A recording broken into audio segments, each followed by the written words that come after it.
question, and it concerns Libya. The controversy over what happened there continues. 4 Americans are dead, including an American ambassador. Questions remain. What happened? What caused it? Was it spontaneous? Was it an intelligence failure? Was it a policy failure?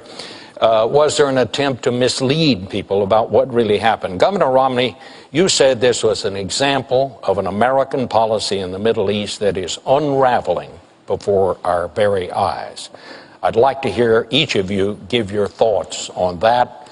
Governor Romney, you won the toss. You go first. Thank you, Bob, and thank you for agreeing to moderate this debate this evening. Thank you to Lynn University for welcoming us here. And Mr. President, it's good to be with you again. We were together at a humorous event a little earlier, and it's nice to maybe be funny this time, not on purpose. We'll see what happens. This is obviously an area of great concern to the entire world, and to America in particular, which is to see a complete change in the structure and the environment in the Middle East.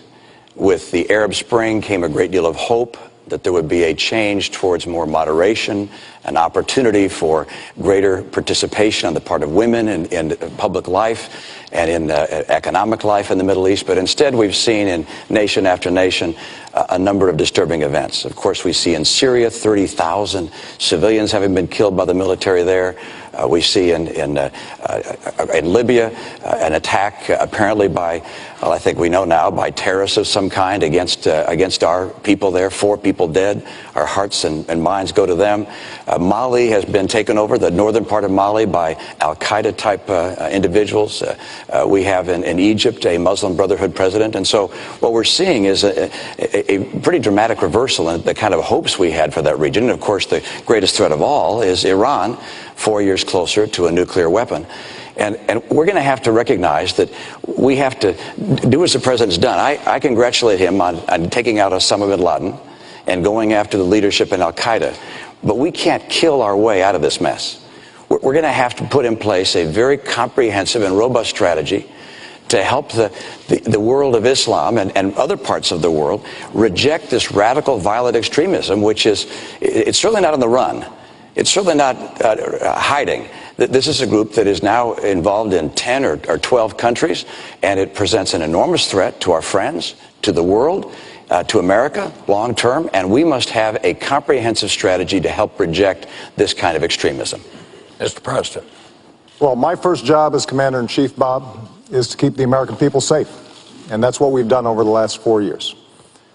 We ended the war in Iraq, refocused our attention on those who actually killed us on 9/11. And as a consequence, al-Qaeda's core leadership has been decimated. In addition, we're now able to transition out of Afghanistan in a responsible way, making sure that Afghans take responsibility for their own security. And that allows us also to rebuild alliances and make friends around the world to combat future threats.